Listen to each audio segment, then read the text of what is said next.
Hey everybody, this is Jay here at Action Power Sports in Waukesha, Wisconsin. Wanted to shoot a quick video on this Polaris General 1000.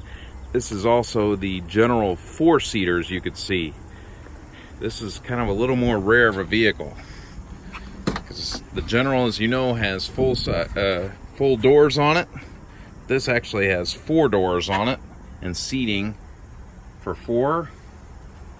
Even has my favorite feature, 4 cup holders.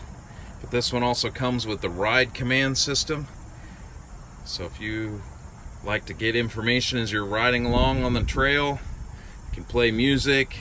It's even got GPS in it, the full sound bar up here, the roof, this really wicked paint scheme. It's got the Fox Performance shocks on it as well. But yeah, this is kind of a cross between the Ranger and the Razor. The Polaris General 1000 4-seater 2019. We're doing our year-end clearance right now, so if you'd like more information on this Polaris General 1000 4-seater, hit me up. This is Jay here at Action Power Sports, where I'd be honored to put this machine into your garage.